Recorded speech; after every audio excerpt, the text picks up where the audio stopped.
안녕하세요. 오늘도 서연살롱을 찾아주셔서 감사합니다.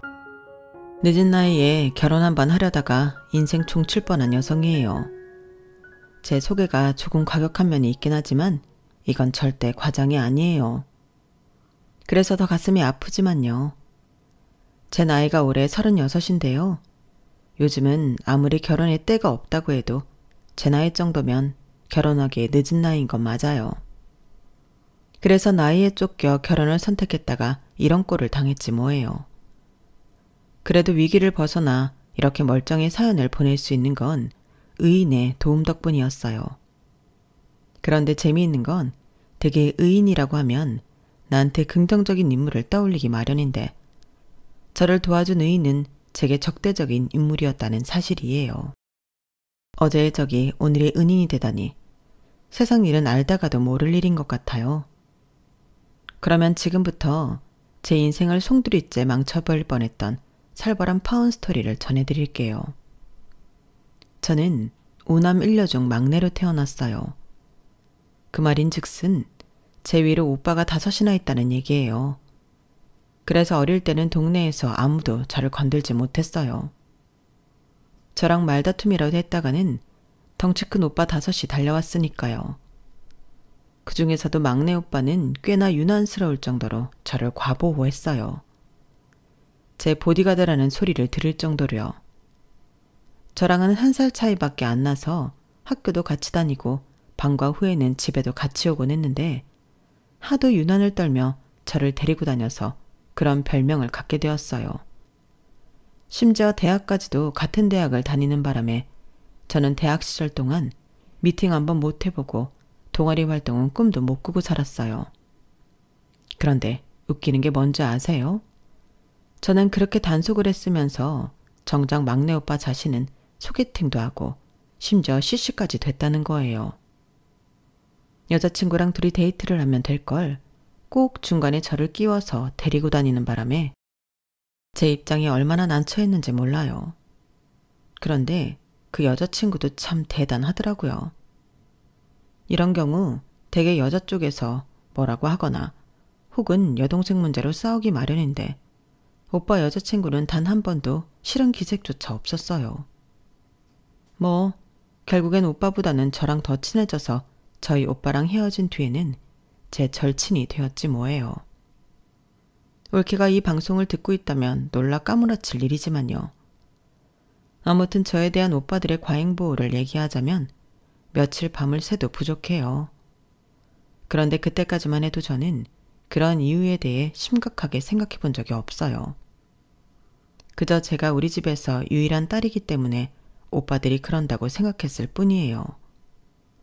그런데 세상에 원인 없는 결과는 없다고 오빠들이 저를 과잉보호했던 이유가 있더라고요. 그건 바로 온 가족이 똘똘 뭉쳐 숨겨왔던 저의 출생의 비밀 때문이었어요. 그리고 그 비밀은 생각지도 못한 순간에 탄로가 났어요. 제가 대학을 졸업을 앞두고 취업 준비를 하느라 한동안 주말에도 아침 일찍부터 도서관에 가서 공부를 했었는데요. 하루는 점심에 먹은 게 잘못됐는지 복통이 심해서 그냥 집으로 돌아오게 됐어요. 그런데 현관문을 열자마자 엄마 목소리가 들리더라고요. 뭐가 그리 화가 났는지 평소에 그런 적이 없었는데 악을 쓰며 소리를 질러댔어요. 거기에 셋째 오빠랑 넷째, 막내 오빠까지 가세해서 누군가 싸우는 것 같았어요. 놀라서 집 안으로 들어가 보니 저희 큰오빠 또래의 여자와 저희 엄마 연배의 중년 부인이 저희 엄마와 싸우고 있었어요. 제가 다가가 막내 오빠한테 무슨 일이냐고 물었더니 오빠가 저를 보자마자 놀라서는 밖으로 끌고 나가지 뭐예요. 이거 좀 놔봐. 도대체 무슨 일이야? 저 사람들은 누군데 우리 집에 와서 엄마랑 싸우는 거야?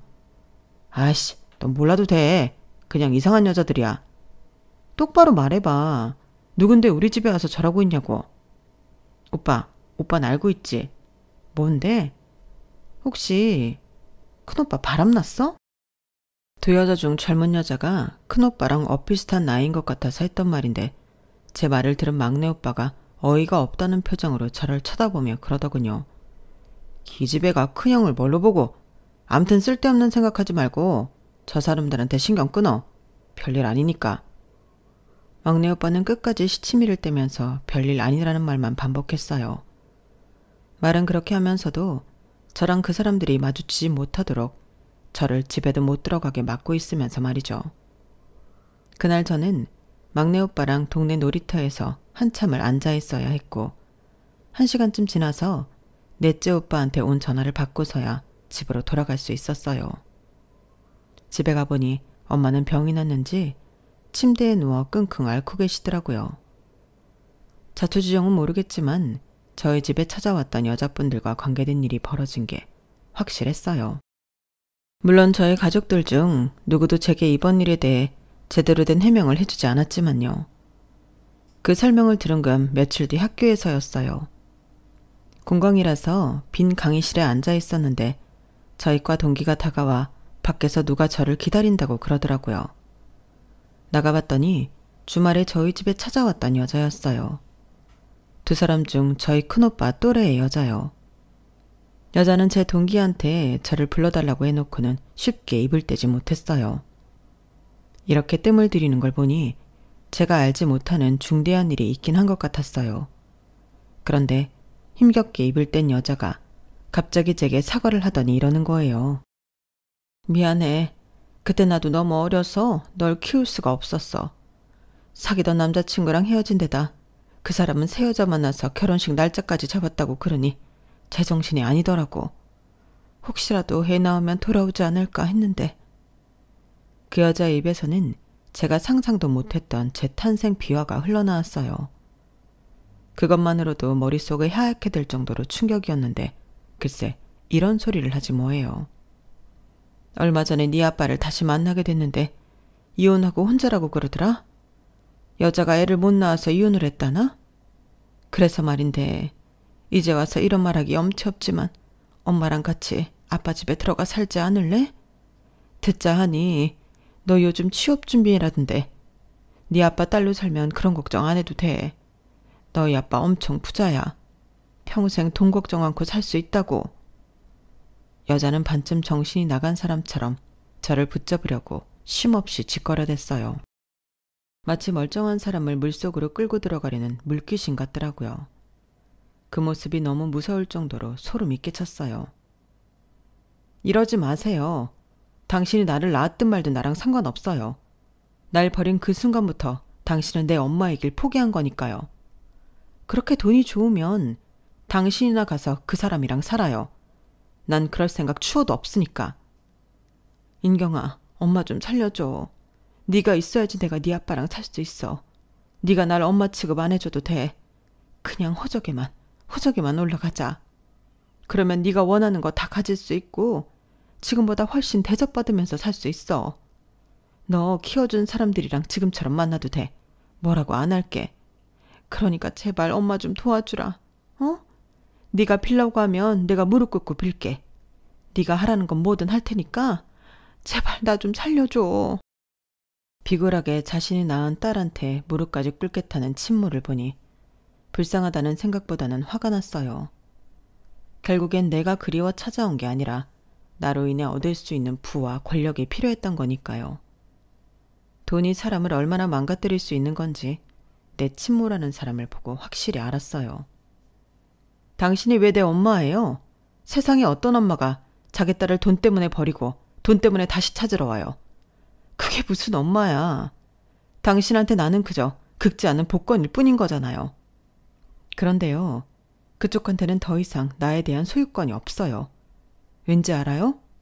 당신은 이미 나를 버렸고 나는 더는 당신한테 휘둘리지 않아도 되는 성인이 됐기 때문이에요. 그러니까 헛된 꿈 버리고 내 앞에서 꺼져주세요. 안 그러면 경찰에 신고할 테니까. 다시는 날 찾지 말라고요.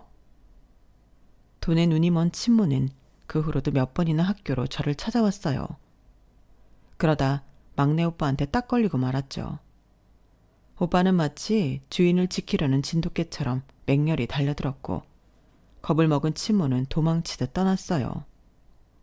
그런데도 오빠는 분이 덜 풀렸는지 씩씩대며 한 번만 더 찾아오면 경찰에 신고하겠다고 으르렁댔어요. 오빠는 다음에 또 저 여자가 찾아오면 자기한테 전화하라고 그러더군요. 알았어. 대신 오빠도 나한테 말해줘. 내가 어떻게 우리 집에 오게 됐는지 말이야. 그날 저는 그동안 아무한테도 듣지 못했던 얘기를 막내 오빠를 통해 들었어요.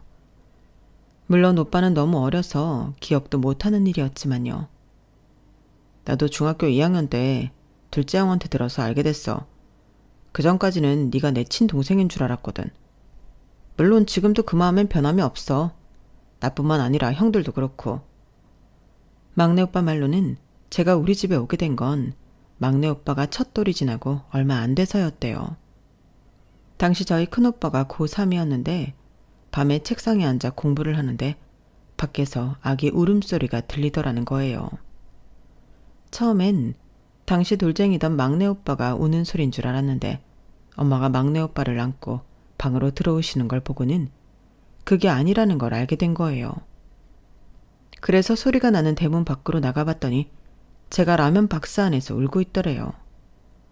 한겨울은 아니었지만 그래도 늦가을이라서 방 공기가 꽤 쌀쌀했던 터라 부모님은 얼른 안으로 데리고 오라고 소리치셨고 그렇게 저는 부모님 손에서 자라게 된 거예요. 박스 안에는 제가 누구인지 알만한 건 아무것도 없어서 제가 우리 집에 오게 된 날을 생일로 정했다고 했어요. 자기 손으로 저를 주워서 그랬는지 몰라도 큰오빠는 아직도 저를 자기 딸처럼 생각해요. 가끔은 부모님보다 더 부모처럼 느껴질 정도로요. 물론 나머지 오빠들도 저를 끔찍이 생각하지만요. 우리 집 오빠들이 저한테 유독 과잉보호를 하는 건 아마도 제가 가여워서 그럴 거예요. 원래 심성이 착한 사람들이기도 하고 무엇보다 이런 식으로 버려진 아이는 두 눈으로 목격해서 충격이 컸던 탓도 있을 테고요. 덕분에 저는 자라면서 단 한 번도 내가 우리 부모님의 친자식이 아니라는 생각을 해본 적이 없었어요. 부모님과 다섯 오빠들의 사랑이 넘치면 넘쳤지 절대 부족하다고 생각한 적도 없었고요. 어떤 면에서 보면 저는 지금 부모님을 만난 게 제 인생 최고의 행운이 아닌가 생각해요. 그래서 친모가 나타났을 때 더군다나 제 친부가 엄청난 부자라는 얘기를 들었음에도 불구하고 손톱만큼도 마음이 흔들리지 않을 수 있었어요. 지금까지 살아왔던 것처럼 앞으로도 저는 우리 부모님의 딸이고 우리 오빠들의 여동생일 거예요. 그래서 막내 오빠한테 이번 일은 부모님은 물론 다른 오빠들한테도 비밀로 해달라고 했어요. 다음에 또다시 친모가 나를 찾아오면 그땐 내 손으로 경찰에 신고하겠다고요. 그리고 불행하게도 그 일은 얼마 뒤 벌어지고야 말았어요. 또다시 친모가 학교로 저를 찾아왔고 제 연락을 받고 달려온 막내 오빠가 경찰까지 부르는 바람에 친모는 더 이상 제게 접근을 할 수 없게 됐거든요. 그렇게 친모와 완전히 끝내고 집에 들어왔는데 엄마가 평소처럼 개수대 앞에서 저녁 준비를 하고 계시더라고요. 제 발소리를 들으셨는지 평소처럼 활짝 웃으시며 우리 막내 왔어? 공부하느라 힘들었지? 손 씻고 와. 엄마가 얼른 밥 차려줄 테니까. 제 등을 토닥여주시며 엄마 손에 따뜻한 온기를 나눠주시는데 순간 눈물이 핑 돌았어요. 정작 날 낳아준 사람은 나를 돈벌이로만 생각하는데 피 한 방울 안 섞인 엄마는 어쩜 나를 친자식처럼 사랑으로 키워주실 수 있을까 하는 생각이 들었거든요. 그건 단순히 고맙다는 말로는 표현이 안 되는 감정이었어요. 그래서 엄마를 끌어안고 모처럼 어리광을 부렸어요. 오늘은 특히 피곤한 일이 많아서 힘들었는데 엄마를 보니까 이제 좀 살 것 같아. 우리 엄마 냄새 너무 좋다. 엄마 가슴에 얼굴을 부비며 어리광을 떨다 보니 내가 있어야 할 곳이 여기구나 하는 생각과 함께 마음이 편해졌어요. 나중에 알게 된 사실이지만 사실 그날 엄마는 제가 무슨 일을 겪었는지 다 알고 계셨대요. 막내 오빠가 이미 부모님께 전화해 그날 벌어진 일을 얘기를 했다더라고요. 그런데도 제가 마음 쓸까봐 일부러 내색도 않으시고 저를 품에 안아주셨던 거예요. 이렇게 멋진 부모님 덕분에 저는 구김살 없이 자랄 수 있었고 그런 점에서 지금까지도 부모님께 감사드리고 있어요. 그런데 의도치 않은 한 가지 단점도 있었어요. 가족들한테 사랑을 듬뿍 받으며 부족함 없이 행복해서 그랬는지 주변 친구들이 다들 결혼을 하는데도 이상하게 저는 결혼 생각이 안 든다는 거예요. 그냥 지금처럼 부모님이랑 함께 살면서 수시로 찾아오는 오빠들이랑 올케들, 그리고 조카들이랑 지지고 볶고 하면서 사는 게 최고다 싶더라고요. 물론 저를 제외한 모든 가족들은 결혼도 않고 부모님한테 꼭 붙어 사는 저 때문에 걱정이 이만저만이 아니었지만요. 30대 초반까지만 해도 요즘은 결혼을 늦게 하는 추세니까 그러려니 하셨는데 32이 지나고 33까지 지나고 나니 그때부터는 다들 발등에 불 떨어진 사람들처럼 사군데에 제 자리를 부탁하셨어요. 처음에는 부모님은 그러셨는데 부모님이 받아다 주신 선자리가 다 꽝이 나자 나중에는 올케들까지 나서서 사돈의 팔촌까지 연락해서 제 맞선 상대를 알아보셨어요. 하지만 인연이 아니었는지 최소 10명 이상은 만나봤음에도 이렇다 할 성과는 없었어요.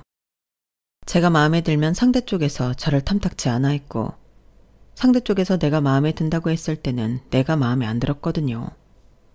이 정도면 저 위에서 마치 나를 결혼시키지 않으려고 손을 쓰고 있는 게 아닌가 싶을 정도였어요. 상황이 이런데도 애가 달린 건 부모님과 가족들이었는지 저는 천하태평이었어요. 결혼을 하면 하는 거고 못하면 못하는 거다 생각했으니까요. 그런데 가족들이 어떻게든 빨리 제 짝을 지어주려고 노력한 데에 이유가 있다는 걸 알게 된 거예요. 바로 큰조카의 결혼 때문이었어요. 큰오빠 딸이 저랑은 10살도 채 차이가 안 나거든요. 제 눈에는 늘 애기 같은 조카가 벌써 성인이 돼서 결혼을 하게 된 거예요. 남편감이 같은 직장 상사라더라고요. 그냥 그런가 보다 했는데 글쎄. 너 혹시 재영이니? 땡땡대 땡땡과 최재영 맞지? 네, 그런데요. 이인경. 맙소사. 조카 사이가 저랑 대학 동기지 뭐예요. 대학 시절 그리 친한 사이는 아니었어서 연락하는 사이는 아니었지만 얼굴을 보니 기억이 나더라고요. 결혼 전에 처가 식구들한테 인사를 받던 조카 사이는 생각지 못한 동기를 처고모로 만나게 되자 꽤나 놀라는 눈치였어요. 하지만 저희 엄마가 놀란 거에 비하면 아무것도 아니었어요. 손주 사위 앞에서 힐끔힐끔 제 눈치를 살피던 엄마는 다들 돌아가고 나자 기다렸다는 듯이 제 방으로 들어오셨어요. 말로는 그냥 들어와 봤다고 하시는데 누가 봐도 할 말이 있는 모습이었어요. 한참을 엉뚱한 얘기를 하시다가 자리에서 일어난 엄마는 입술을 달차기시더니 그러시더라고요. 인경아, 너 괜찮은 거지? 평소라면 그냥 웃고 지나갈 수 있었을 그 말이 그날은 왜 그랬는지 제 안의 외로움과 불안한 마음을 건드리고 말았어요. 그래서 아무 대답도 할 수 없었어요. 그러자 엄마는 저를 안아주시며 따뜻한 손바닥으로 등을 쓸어주셨어요. 그 따뜻한 온기는 수많은 수식어를 동반한 그 어떤 위로보다도 더 따뜻하게 다가왔어요. 그리고 그때 알았어요. 나는 괜찮지 않다는 걸요. 그게 결혼 때문이든 아니든 간에요. 사람 마음이 참 간사한 게 그동안 친구들이 결혼을 한데도 나와는 별개라고 느껴왔는데 조카가 내 동기랑 결혼을 한다고 하니까 이상하게 위기의식이 느껴지지 뭐예요. 조카의 결혼을 진심으로 축하하는 마음 반, 위기감 반으로 묘한 감정이 된 저는 한동안 꽤 우울하게 지냈어요. 그런데 그거 아시죠? 사람 마음에 틈이 생겼을 때 잘못된 결정을 내리게 된다는 걸요. 저도 그랬어요. 조카 결혼 때문에 위기의식이 생긴 터라 딱히 결혼하고 싶은 게 아니면서도 결혼 청년기를 넘어선 나이 때문에 등 떠밀려서 결혼 상대를 찾아 나서기 시작했거든요. 주변 지인 찬스를 이미 다 썼기 때문에 더는 기대할 수 없는 상황이라서 거액을 들여 결혼정보회사에 등록하기로 마음먹었어요. 그런데 그 얘기를 들은 직장 후배가 그러는 거예요. 선배님, 차라리 동호회 활동을 해보지 그래요? 거기서 활동하면서 결혼 상대 탐색도 하고 여럿이서 같이 술자리도 하면서 상대 술버릇도 확인하는 게 훨씬 낫지 않을까요? 제가 아는 언니도 동호회에서 만난 사람이랑 결혼해서 잘 살고 있거든요. 취미도 비슷해서 결혼 후에도 같이 취미생활을 하니까 완전 좋대요. 그 말을 들어보니 일리가 있더라고요. 돈 주고 상대를 구하는 결혼정보회사는 조건에 맞는 사람을 잘 골라줄지 몰라도 마음이 맞는 사람을 골라주는 건 아니니까요. 하지만 주변에 결혼한 친구들만 봐도 조건만 보고 결혼한 사람들은 그 조건이 틀어지는 순간 관계도 틀어져 버렸지만 마음이 맞아서 결혼한 친구들은 살다가 시련이 닥쳐도 어떻게든 같이 힘을 합해 난관을 빠져나가려고 노력하는 게 보였거든요. 그래서 일단 시도는 해보자는 생각으로 제가 하고 싶은 게 뭔지 생각해보고 그에 맞는 동호회를 찾았어요. 그렇게 찾은 동호회는 바로 커피 동호회였어요. 제가 커피를 좋아하기는 하지만 그다지 전문적인 지식은 없거든요. 물론 책을 찾아보거나 바리스타 수업을 통해 알아볼 수는 있겠지만 그렇다고 전문적으로 배우고 싶은 정도는 아니라서 조금만 알고 마실 수 있는 정도만 되면 좋겠다는 생각에 고르게 된 동호회였죠. 그런데 막상 모임에 참가해보니 저와 같은 초짜는 거의 없고 대부분이 전문가 수준이더라고요. 이거 잘못 들어왔구나 생각했는데 그때 먼저 말을 걸어준 사람이 있었어요. 이미 눈치채셨겠지만 이 사람이 이후 저와 결혼까지 갈 뻔했던 바로 그 문제적 남자랍니다. 편의상 얘랑이라고 칭할게요. 얘랑은 나이도 저랑 엇비슷하고 대화도 잘 통해서 처음 만난 사이인데도 몇 년 만난 친구처럼 편했어요. 동호회를 탈퇴할까 고민했었는데 얘랑과 대화를 해보고는 좋은 친구가 생긴 것 같아서 일단 탈퇴는 보류하기로 했어요. 동호회 활동을 시작한 이후로 주말은 거의 커피에 빠져 살게 되었어요. 회원들 중에는 지방에서 카페를 운영하는 분들이 몇몇 있는데 주말에 회원들과 함께 그분들이 운영하는 카페에 방문해 로스팅 과정도 보고 새로 원두 시음도 해보고 했거든요. 문제는 이런 카페들이 서울이 아닌 지방에 있어서 매번 회원들끼리 3, 4, 5 모여서 한 차로 오고 가고 해야 했는데 이상하게도 제가 탄 차에는 저와 얘랑 외에는 아무도 타지 않더라고요. 대충 눈치로 우리가 나이가 많아서 어린 회원들이 우리를 불편하게 생각하는가 보다 했는데 나중에 알고 보니 그게 아니었더라고요. 남편이 저한테 대하는 것과 다른 회원들한테 대하는 게 너무 달랐던 탓이었어요.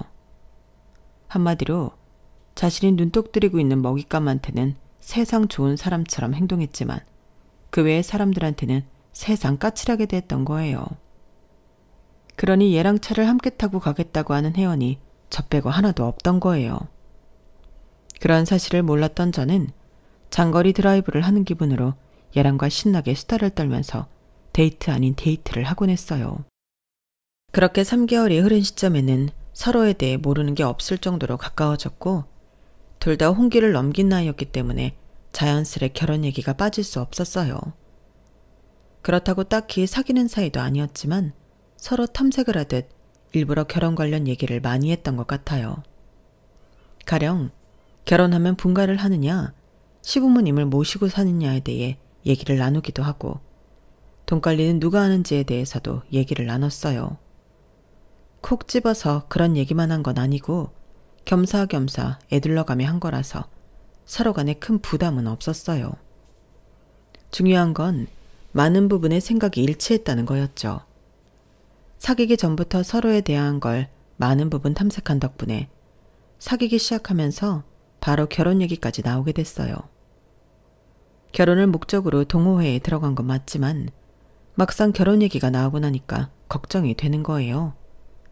제가 몰랐으면 모를까 저희 부모님이 친부모님이 아니라는 걸 아는 이상 그걸 숨기고 결혼을 진행할 수는 없었거든요.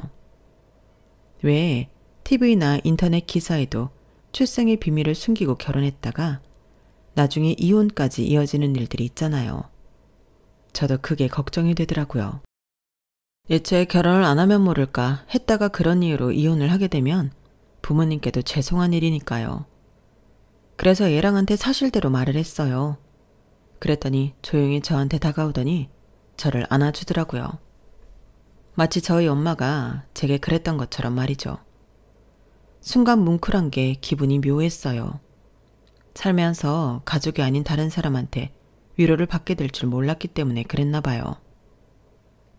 내가 사랑하는 사람은 내 앞에 있는 이인경이라는 사람이야. 그 사람을 둘러싼 환경이 아니라고. 친부모님이든 아니든 그런 건 아무 상관없어. 그러니까 아무 걱정하지 마. 내 마음은 지금도 그렇고 앞으로도 그럴 테니까. 얘랑의 말에 그간의 걱정이 싹 달아나는 것 같았어요. 하지만 얘랑은 이런 제 사정을 이해해 줄지 몰라도 시부모님 입장은 또 다를 거 아니에요. 그래서 온전히 마음을 놓을 수는 없었어요. 자기가 말하기 곤란할 테니까 우리 어머니께는 내가 말씀드릴게. 모르긴 해도 아마 우리 어머니도 별로 신경 쓰지 않으실 거야. 인경이 널 보면 아, 얘가 내 며느리구나 하실 테니까.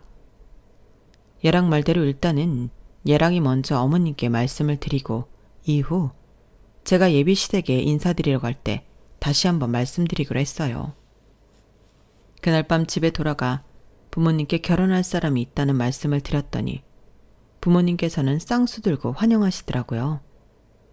그날 밤 엄마는 오빠들한테 일일이 전화를 돌려가며 제 결혼 소식을 전했어요. 그리고는 오빠들이 너나 할 거 없이 제게 전화를 걸어댔죠. 노처녀 여동생이 결혼 한번 해보겠다는데 이놈의 오빠들은 축하 인사 해주는 사람 없이 다들 얘랑에 대한 의심의 눈초리만 보였어요. 솔직히 예상을 했던 결과라서 놀랍지는 않았어요. 제게 남자친구가 생길 때마다 오빠들은 늘 이런 식이었거든요. 멀쩡한 남의 집 아들을 마치 잠재적 사기꾼 또는 망나니로 취급하며 색안경부터 끼고 보곤 했으니까요. 이번에도 별반 다르지 않았어요. 뭐 하는 놈이냐? 학교는 어디 나왔냐? 주변에 친구들은 많냐? 여자 문제는 깨끗한 놈이냐? 등등 형사 취조하듯 하는데 이래서야 결혼식장에 들어갈 수나 있을까 싶더라고요. 결과적으로는 나중엔 이런 극성맞은 오빠들 덕을 톡톡히 봤지만요. 여자 쪽에선 남자 형제들이 극성인 것처럼 남자 집에선 여자 형제들이 또 한극성 하잖아요. 저희 예비 시댁도 그랬어요. 그런데 저희 집과 조금 다른 게 있다면 참견을 많이 하는 극성이 아니라 철저히 무시하는 무관심이 문제였어요. 의외로 어머님은 얘랑 말대로 저를 무척 반겨주셨는데 신우이는 싸늘한 표정으로 저를 완전 무시하는 투더라고요. 마치 저랑은 상종도 하기 싫은 사람처럼 말이죠. 제가 무슨 말을 하면 눈도 마주치려 하지 않았고 제가 선물을 사줬도 고맙다는 말 한마디조차 없었어요. 한마디로 싸가지가 바가지더라고요. 그와는 반대로 어머님은 제게 무척이나 호의적인 분이셨어요.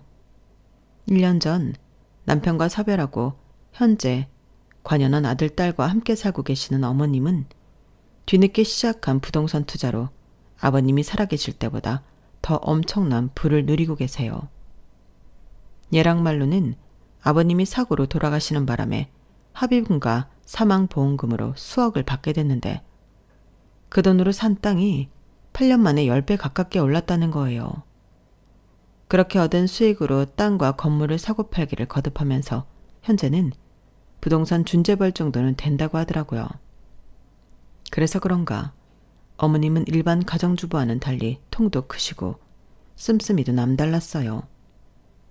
제가 처음 인사드리러 댁에 찾아간 이후 가끔씩 저를 데리고 쇼핑을 하시는데 명품을 마치 마트에서 물건 사듯 손쉽게 사시더라고요. 평생 명품백 한 번 못 들고 살아온 저희 엄마와는 무척이나 대조적이었어요. 그래서 어머님과 함께 있으면 가슴 한구석이 싸해지는 기분이 들더라고요. 그런 마음을 모르시는 어머님은 무척이나 즐거운 표정이었어요. 나는 요즘 너랑 쇼핑 다니게 돼서 얼마나 행복한지 모른다? 나도 딸이 있긴 하지만 너도 알다시피 우리 수정이 성격이 좀 그렇잖니? 뭘 사줘도 뚱하고 무슨 말을 해도 반응도 없고 말이야. 그런데 인경이 넌 항상 웃는 얼굴에 내 마음도 잘 헤아려 주니까 얼마나 좋은지 몰라. 그래서 말인데 인경아, 너희 결혼하면 딱 1년만 들어와서 살지 않겠니? 길게도 안 바래. 딱 1년이야. 내가 우리 며느리감이 너무 마음에 들어서 그래. 그렇게만 해준다면 내가 1년 뒤에 너희 분가할 때 성수동에 아파트 한 채 해줄게. 그리고 네 몫으로 현금 3억을 바로 통장에 쏴줄게. 어때? 내 부탁 들어줄 거지? 네? 그건 너무 갑작스런 말씀이라서 당장 대답을 못 해드리겠어요. 제가 원우 씨랑 상의 좀 해보고 대답해드려도 될까요? 그럴래? 하긴 내가 너무 독단적이었지? 그래, 원우랑 상의해서 결정해라. 가급적이면 합가를 하는 방향이면 더 좋겠지만.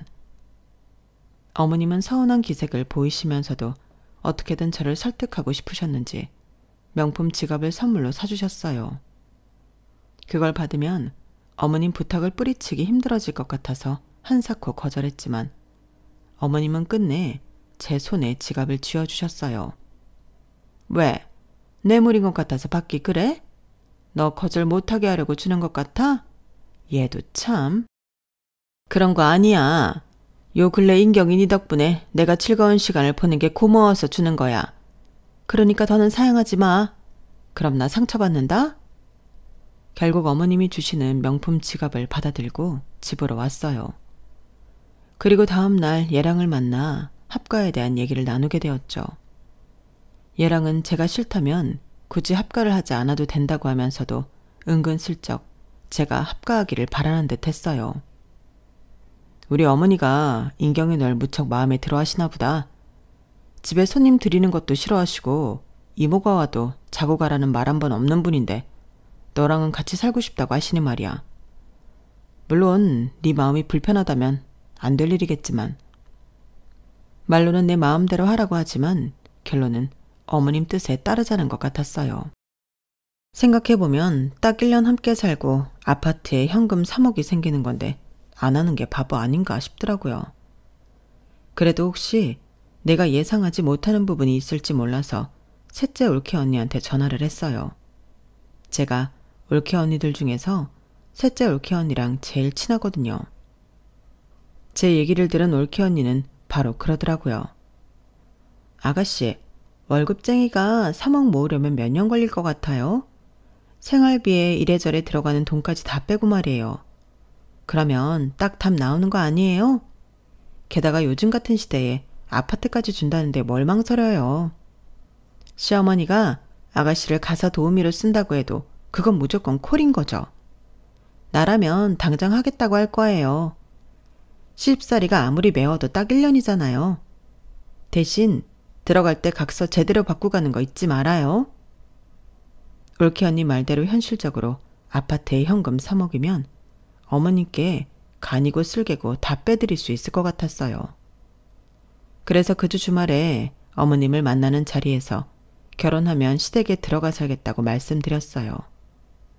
그랬더니 너무 기뻐하시면서 집에 살림살이는 이미 다 있으니 혼수도 할 거 없이 몸만 들어오라고 하시더라고요. 정 바꾸고 싶으면 너희들 쓸 방에 침대 하나만 해와. 나머지는 내가 알아서 바꿔줄 테니까. 인경아, 난 네가 내 부탁 들어줄 줄 알았어. 역시 내가 사람 보는 눈은 있다니까. 어머님도 좋아하시고 저는 혼수 비용까지 굳어서 서로 윈윈이라는 생각이 들었어요. 이미 결혼해서 유치원생 아이를 키우는 친구들도 제 이야기를 듣고는 부러워 죽으려고 하더라고요. 그래서 더 어깨에 힘이 들어가고 방심했는지도 모르겠어요. 그런데 며칠 뒤 모르는 번호로 전화가 온 거예요. 평소 같으면 모르는 번호는 안 받고 차단을 하고 나는데 이상하게 그날따라 생각 없이 받게 되는데 글쎄 예비 시누이더라고요. 평소에 저한테 말도 안 걸던 사람이 웬일로 전화를 했나 싶었는데 예비 시누이가 다짜고짜 이러지 뭐예요. 언니, 우리 오빠랑 절대 결혼하면 안 돼. 우리 오빠 위험한 사람이야. 우리 엄마도 믿으면 안 돼. 안 믿기겠지만 내 말 믿어야 돼. 예비 시누이는 다급한 목소리로 그 말만 하고는 전화를 끊어버렸어요. 이게 도대체 뭔 일인가 싶어 다시 전화를 걸어봤지만 전화를 받을 수 없다는 멘트만 흐를 뿐 전화를 받지 않았어요. 얘랑한테 전화를 해볼까 했지만 왠지 예비 신우의 말이 걸리는 거예요. 평소 저랑 장난을 치는 사이도 아니고 살가운 건 더더욱 아닌 성격에 그런 전화를 했다는 건 분명 이유가 있을 것 같았거든요. 그래서 어떻게 해야 할까 고민을 하다가 셋째 올케 언니한테 전화해 방금 전에 있었던 일을 털어놓았어요. 그랬더니 올케 언니가 오빠 친구 중에 흥신소를 하는 친구가 있다면서 그쪽에 뒷조사를 부탁해보자고 그러더라고요. 그러자면 셋째 오빠가 알게 될 거라서 망설여졌어요. 오빠 성격에 혼자 알고 넘어갈 리 만무했으니까요. 하지만 이거저거 따질 때가 아니라서 할 수 없이 셋째 오빠한테 얘기해서 업체의 도움을 받게 됐어요. 그리고 그와 별개로 저는 오빠들의 고강도 추궁을 받아야 했어요. 오빠들의 올케 언니들까지 한꺼번에 달려와서는 아주 난리도 아니었어요. 갑자기 찾아온 자식들 내외로 인해 뒤늦게 모든 사실을 알게 된 부모님까지 합세해 저는 새벽까지 시달려야 했어요. 오빠들은 당장 헤어지라고 난리였고 특히 셋째 오빠는 당장이라도 얘랑을 찾아가 멱살잡이라도 버릴 기세였어요. 그러자 아빠는 조사 결과가 나올 때까지는 다들 기다리라고 주의를 주셨어요. 저 역시 얘랑을 만나서도 평소와 똑같이 행동하려고 노력했어요. 그리고 한 달여쯤 지난 어느 날 셋째 오빠가 흥신소를 하는 친구를 집으로 데리고 왔어요. 가족들 앞에서 조사 보고를 하라고 말이죠. 그리고 그 결과를 듣고는 다들 경악했어요. 얘랑은 이미 2번의 결혼 경력이 있었고 2명 다 사고로 세상을 떠났다는 거예요. 100번 양보해서 거기까지는 그럴 수 있다고 해요. 문제는 2사람 모두 거에게 보험금을 남기고 죽었다지 뭐예요. 1억도 아니고 10억이 넘는 거액의 보험금이었어요. 그런데 조사를 하면서 이상했던 게 전부인들 지인들이 하나같이 똑같은 소리를 했다는 거예요. 결혼 전에 시어머니가 그랬다더라고요. 시댁 들어와서 1년만 살면 아파트도 사주고 현금으로 3억을 주겠다. 그리고는 둘 다 1년을 못 채우고 사고사를 당했습니다. 첫 번째 부인은 등산을 갔다가 낙상해서 사망했고 2번째 부인은 운전 미숙으로 국도에서 가드레일을 뚫고 추락해서 사망했습니다. 2 부인 다 결혼하고 몇 달 만에 가족들은 물론 주변 지인들과 연락을 끊고 집안에서 칩거 생활을 했다고 하는데 지인들 말로는 친정 식구들이 찾아가도 시댁에서 들여보내주지 않았다고 합니다. 김원호 씨는 2 부인의 사망 후 보험금으로 27억이 넘는 돈을 수령했고요. 딱히 범행 흔적은 찾을 수 없었지만 심증적으로는 상당히 의심이 가는 상황입니다.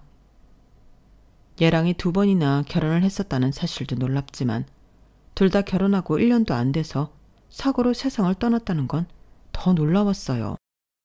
더군다나 2사람 모두 제가 시어머니한테 받았던 제안과 똑같은 제안을 받은 것도 섬뜩하더라고요.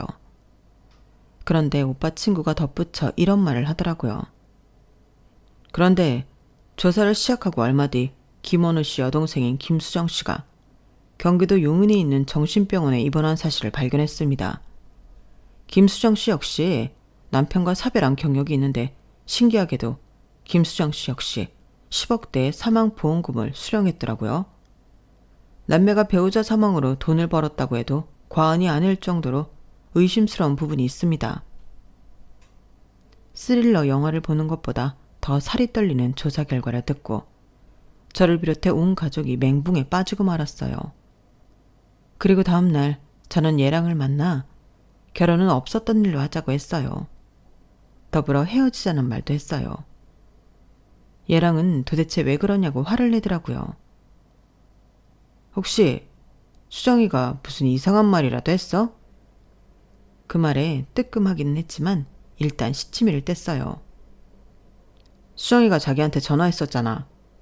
그 말을 하는데 순간 얘랑의 눈빛이 너무 무섭게 변하는 거예요.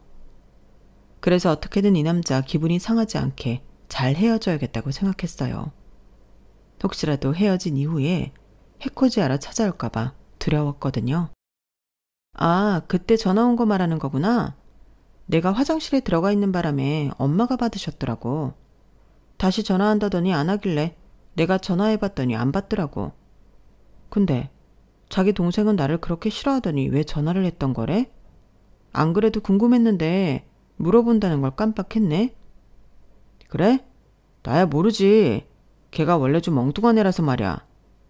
근데 인경아, 네가 왜 갑자기 헤어지자고 하는지 솔직히 나는 이해가 안 가거든. 혹시 결혼 앞두고 심란해져서 그런 거라면 네 마음이 안정될 때까지 내가 기다릴게. 그러니까 헤어지자는 말은 없던 걸로 하자. 어? 결국 얘랑이 아까처럼 무서운 눈빛으로 변할까봐 두려워서 일단은 생각할 시간을 좀 달라고 했어요.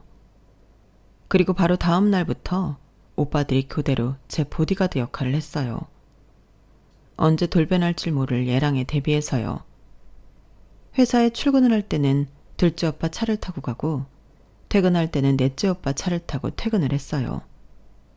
동네 마트에 갈 때는 근처에 사는 막내 오빠랑 같이 다녔고요. 오빠 5시 돌아가며 얘랑으로부터 저를 떨어뜨려 놓으려고 부단히도 노력을 하더라고요. 업체로부터 조사 결과가 나올 때까지는 어쩔 수 없다면서요. 오빠들 외에도 올케들까지 한몫했어요. 제게 걸려오는 얘랑과 예비 시어머니 전화를 어떻게든 가로챈 채 완벽히 차단을 해주었거든요. 아프다, 화장실에 갔다, 잔다, 술에 취해 전화를 못 받는다 등등. 한두 번이면 모를까 2~3번 이어지면 누구라도 눈치를 챌 법한 엉성한 거짓말이었지만 그래도 어떻게든 저를 보호하겠다는 마음이 보여서 저도 별말 않고 올케들 말을 따랐어요. 그러는 동안 셋째 오빠는 흥신소를 하는 친구와 함께 예비 시누이가 입원해 있다는 정신병원을 찾아가 잠입을 시도했고 그렇게 노력한 결과 예비 시누이와 만날 수 있었어요. 그리고 그동안 자신의 오빠와 엄마가 벌인 범행 일체에 대한 증거를 받을 수 있었죠. 그 증거는 고스란히 경찰에 넘겨졌고 얼마 뒤 예랑과 예비 시어머니는 경찰에 체포됐어요. 예비 시누이는 정신병원에서 나을 수 있었고요. 시누이 남편이 세상을 떠난 건 최악의 우연이 겹친 사고가 확실했어요. 그 일로 여동생이 10억이 넘는 보험금을 타게 되자 얘랑은 거기서 힌트를 얻은 거예요. 배우자를 사고사로 위장해서 보험금을 타내려고 말이죠. 결국 얘랑은 자신의 어머니와 짜고 아내들을 그렇게 만들 계획을 세웠어요. 당시 얘랑은 고객 돈으로 몰래 주식 투자를 했다가 수억을 날려서 회사에서 잘릴 위기였고 어머님은 대출까지 받아 개발이 유력한 부지 땅을 매입했는데 개발이 엎어지면서 엄청난 손해를 본 참이었어요. 두 사람 모두 돈이 절실했던 참이라 하지 말아야 할 일에 손을 대고 만 거였죠. 얘랑의 구석으로 저는 자연스레 파혼을 할 수 있었어요. 따지고 보면 이게 다 오빠들 덕분이었죠.